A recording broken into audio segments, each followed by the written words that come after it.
നമസ്കാരം. ഷാജിദ് ഊര് റിയാദ്. ഇന്ന് രാഹുൽ ഗാന്ധിക്കെതിരെ നടക്കുന്ന ചില കാര്യങ്ങൾ, അതായത് അറിയാലോ, BJP നാഷണൽ ലെവലിൽ തന്നെ രാഹുൽ ഗാന്ധിനെ ഒരു രാജ്യദ്രോഹിയാക്കിയിട്ടും അല്ലെങ്കിൽ രാജ്യത്തിനെതിരായിട്ടും ഒക്കെ പ്രവർത്തിക്കുന്ന ഒരാളായിട്ടാണ് പ്രചാരണം നടത്തിക്കൊണ്ടിരുന്നത്. അതായത് രാഹുൽ ഗാന്ധി അവരുടെ കണ്ണിലെ കരടായി മാറിയിട്ടുണ്ട് എന്നുള്ളത് തന്നെയാണ്. എന്താണ് അതിന് കാരണം? എന്റെ വ്യൂ ഞാൻ പറഞ്ഞോ. വ്യൂ ഈ ഉണ്ടാകാൻ കാരണം സത്യത്തിൽ പറഞ്ഞാൽ ഇപ്പോൾ പ്രതിപക്ഷം സ്ട്രോങ് ആണ്. 100 സീറ്റിന്റെ മുകളിൽ പ്രതിപക്ഷം പാർലമെന്റിലുണ്ട്. അതാണ് മെയിൻ കാരണം ഒരു ഏകാധിപത്യ രാജ്യത്ത് നിന്ന് ജനാധിപത്യത്തിലേക്കുള്ള ഒരു മാറ്റം ഈ BJP ഒരിക്കലും ആഗ്രഹിക്കുന്നില്ല എന്നുള്ള സത്യമാണ്. അത് ഭരണഘടനയൊക്കെ മാറ്റാൻ വേണ്ടി നിൽക്കുന്ന സമയത്താണ് ഈ രാഹുൽ ഗാന്ധിയുടെ ഈ ശക്തി പ്രകടനം പാർലമെന്റിൽ വന്നത്. അതൊരു കാരണം. രണ്ടാമത്, രാഹുൽ ഗാന്ധി ഉന്നം വെക്കുന്നത് അല്ലെങ്കിൽ രാഹുൽ ഗാന്ധിയുടെ ടാർഗറ്റ് ശരിക്ക് ജാതി സെൻസസ് മുന്നോട്ട് വെച്ചുകൊണ്ടാണ്. ഈ ജാതി സെൻസസ് മുന്നോട്ട് വെക്കാനുള്ള കാരണം എന്താ വെച്ചാൽ ശരിക്കും നമ്മളിങ്ങനെ ഓരോന്നും പറഞ്ഞു ഇങ്ങനെ ചിരിച്ച് കളിച്ച് അല്ലെങ്കിൽ നേരം വെളുക്കുന്നു, വൈകുന്നേരം ആകുന്നു, ജോലിക്ക് പോകുന്നു, ഭക്ഷണം കഴിക്കുന്നു, കടന്നിറങ്ങുന്നു, ഇങ്ങനെ ഓരോ ദിവസങ്ങൾ കഴിഞ്ഞു പോവാണ്. യഥാർത്ഥത്തിൽ ഇന്ത്യയിലെ ഡോക്ടർ ബാബാ സാഹേബ് അംബേദ്കർ സ്വപ്നം കണ്ട അല്ലെങ്കിൽ അവരൊക്കെ മുൻപന്തിൽ നിന്നുകൊണ്ട് ഭരണഘടന പടുത്തുയർത്തിയ കാഴ്ചപ്പാടെന്ന് വ്യതിചലിച്ചുകൊണ്ടാണ് എനിക്ക് തോന്നുന്നത് ഇപ്പോൾ ഇത്ര ഒരു അരപ്പതിറ്റാണ്ട് ആയിട്ടും കാര്യങ്ങൾ മുന്നോട്ട് പോകുന്നത്. കൃത്യമായിട്ടുള്ള ഒരു ജാതി സെൻസസ് ഇതുവരെ വന്നിട്ടില്ല. ഞാൻ പറഞ്ഞത് എന്താണെന്ന് വെച്ചാൽ ഈ ഇന്ത്യയുടെ ഈ സെൻസസിന്റെ കൃത്യമായിട്ടുള്ള ടാർഗറ്റ് രാഹുൽ ഗാന്ധി മുന്നോട്ട് വെക്കുമ്പോൾ അത് കൊള്ളണത് കൃത്യമായിട്ട് കൊള്ളുന്നുണ്ട്. അതിന്റെ റിസൾട്ടാണ് ഈ വരുന്നത്. രാഹുൽ ഗാന്ധിനെ ടാർഗറ്റ് ചെയ്തത് എന്താണെന്ന് പറഞ്ഞുതരാം. ശരിക്കും ഇന്ത്യയുടെ അവകാശികൾ ആരാണെന്ന് എന്നോട് ചോദിച്ചാൽ എനിക്ക് കൃത്യമായിട്ടുള്ള ഉത്തരമുണ്ട്. ഇന്ത്യയുടെ ജനസംഖ്യയിൽ 50% വരുന്ന ദളിത് ഷെഡ്യൂൾ കാസ്റ്റ് ആണ് ഇന്ത്യയുടെ യഥാർത്ഥ അവകാശികൾ. ഇത് പറഞ്ഞു കഴിഞ്ഞാൽ ഇപ്പോ ഇന്ത്യയിലെ മുന്നോട്ട് നിൽക്കുന്ന മുന്നോക്ക വർഗം സവർണ വിഭാഗത്തിന് അത് ദഹിക്കൂല.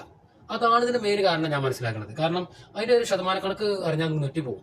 ഈ ഒരു ദളിത് ഷെഡ്യൂൾ കാസ്റ്റ് ഇവിടെ 45% ഉണ്ട്.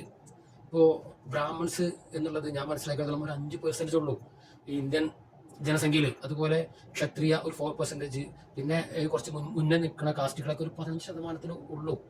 അപ്പോൾ ബാക്കിയുള്ളതോ, ബാക്കി മുസ്ലിംസിന് 5% ഉണ്ട്. ക്രിസ്ത്യൻസ് കൃത്യമായ കണക്ക് എനിക്ക് കിട്ടുന്നില്ല, 5% ഒക്കെ കാണുന്നത്. അങ്ങനെയൊക്കെയാണ് ഇതിന്റെ കണക്ക് വരുന്നത്. ഒരു സിഖ് അങ്ങനെ കണക്ക് കൂട്ടുമ്പോഴും എങ്ങനെ പോയാലും ഇന്ത്യയുടെ ഇപ്പൊ 100 ആളെടുത്താൽ 50 ആള് ഈ ദളിത് ഷെഡ്യൂൾ കാസ്റ്റാണ്, SC/ST വിഭാഗമാണ്. അപ്പോ ഇന്ത്യയുടെ യഥാർത്ഥ അവകാശികൾ ആരാണ്? വളരെ സിമ്പിളാണ്, ദളിത് SC/ST വിഭാഗമാണ്.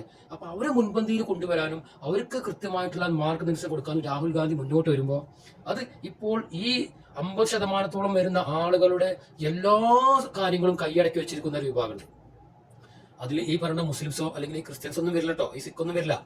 വരുന്നത് സവർണ വിഭാഗങ്ങളാണ്. ഈ 10, 15, 20% വരുന്ന ഈ ആളുകളാണ് ഈ 50% ആളുകളുടെ എല്ലാ കുത്തകയും കൈവച്ചിട്ടുള്ളത്. അത് കൃത്യമായിട്ട് രാഹുൽ ഗാന്ധി കാണിച്ചു തരുന്നുണ്ട്. ജാതി സെൻസസ് വേണം എന്ന് പറയുമ്പോൾ അതിനോട് മുഖം തിരിഞ്ഞു നിൽക്കുന്ന വിഭാഗങ്ങൾ ആരൊക്കെയാണോ അവർ മാത്രം ശ്രദ്ധിച്ചാൽ മതി. കൃത്യമായിട്ടുള്ള കാര്യങ്ങൾ മനസ്സിലാവും. അപ്പൊ എന്റെ കാഴ്ചപ്പാട് എന്താണെന്ന് വെച്ചാൽ ഇന്ത്യയിലെ അവകാശികളായിട്ടുള്ള, ഞാൻ പറയുമ്പോൾ എന്നെ തന്നെ ചിലപ്പോ എന്റെ ചാനൽ അത്ര പിന്നെ വലിയ ചാനൽ അല്ലാത്തതുകൊണ്ട് പ്രശ്നമല്ല. പക്ഷെ ഇത് പുറത്തൊരാൾ പറയും അയാൾ ടാർഗറ്റ് ചെയ്യും. രാഹുൽ ഗാന്ധിക്ക് ഈ അവസ്ഥയാണെങ്കിൽ സാധാരണക്കാരൻ്റെ അവസ്ഥ കട്ട പോകേക്കാരം സത്യങ്ങൾ വിളിച്ചു പറയുമ്പോൾ. അപ്പോൾ ഒരു 100 ആളെടുത്താൽ ഇപ്പൊ കേന്ദ്ര ഭരണത്തിൽ അല്ലെങ്കിൽ കേന്ദ്ര സർവീസിൽ 100 ആളെടുത്ത് കഴിഞ്ഞാൽ ഒരു 90% കൈയാളിട്ടുള്ളത് സവർണ വിഭാഗങ്ങളാണ്. ആരുടെ ഈ 50% കിട്ടേണ്ട ആളുകളുടെ അടക്കം കിട്ടാതെ വരുന്നൊരവസ്ഥ ഭരണത്തിലായാലും രാഷ്ട്രീയത്തിലായാലും ഏത് മേഖല എടുത്ത് നോക്കിയാലും ഷെഡ്യൂൾ കാസ്റ്റ് ഇല്ല. അവരുടെ അവകാശങ്ങൾ കിട്ടുന്നില്ല. പിന്നെ 1-2 ആളുകളെ നമുക്ക് കാണിച്ചു തരും. ചിലപ്പോൾ രാഷ്ട്രപതി ഇരിക്കുന്ന ഒരാളെ കാണിച്ചു തരും, അല്ലെങ്കിൽ ഏതെങ്കിലും കളക്ടറായിരിക്കുന്ന ഒരാളെ കാണിച്ചു തരും, അല്ലെങ്കിൽ മന്ത്രിയുടെ ഒരാളെ കാണിച്ചു തരും. അതായത് 100 കോടി ജനങ്ങളിൽ നിന്ന് 1, 2, 3, 4, 5 ആൾക്കാരെ കാണിച്ചു തന്നിട്ട് ഇവരൊക്കെ ടോപ്പ് സ്ഥാനത്തില്ലേന്ന് ഒരു മറ കാണിച്ചു തരും. അത് വെറും മറയാണ്. അപ്പോൾ രാഹുൽ ഗാന്ധിനെ ടാർഗറ്റ് ചെയ്യുന്നതിന്റെ കൃത്യമായിട്ടുള്ള ഉദ്ദേശം യഥാർത്ഥ ഭരണഘടന ഇംപ്ലിമെന്റ് ചെയ്യാൻ രാഹുൽ ഗാന്ധി ഉദ്ദേശിക്കുന്നുണ്ട്. രാഹുൽ ഗാന്ധിയുടെ കൃത്യമായിട്ടുള്ള ടാർഗറ്റ് സാധാരണ ദളിത് SC/ST കാസ്റ്റിലേക്ക് എത്തുന്നുണ്ട്. ആ തിരിച്ചറിവാണ് രാഹുൽ ഗാന്ധിനെ ഇങ്ങനെ അറ്റാക്ക് ചെയ്യാനുള്ള കാരണം എന്നാണ് ഞാൻ വിശ്വസിക്കുന്നത്. ഏതായാലും ഇന്നത്തെ ഈ ചർച്ച ഞാനിവിടെ നിർത്തുകയാണ്. എന്റെ വ്യൂ പോയിന്റ് സംസാരിക്കുന്നതോ വ്യത്യസ്ത കാഴ്ചപ്പാടുകളുണ്ടാവും, അഭിപ്രായ വ്യത്യാസങ്ങളുണ്ടാവും. പക്ഷേ ഭരണഘടനയെ ഉയർത്തിപ്പിടിക്കുക എന്ന ഒറ്റ ലക്ഷ്യം മാത്രമേ ഉള്ളൂ. ഭരണഘടനയാണ് ഫസ്റ്റ്, അതിന് താഴെയൊക്കെ ഏത് മതഗ്രന്ഥം എടുത്താലും ഫസ്റ്റ് മതഗ്രന്ഥം ഇന്ത്യൻ ഭരണഘടന, അതിനുശേഷമുള്ള ബാക്കി എല്ലാതും എന്ന് ഉറക്കെ പ്രഖ്യാപിച്ചുകൊണ്ട് ഞാൻ എന്റെ ഒരു ആർഗ്യുമെന്റ് ഇവിടെ നിർത്തുന്നു. ജയ് ഹിന്ദ്.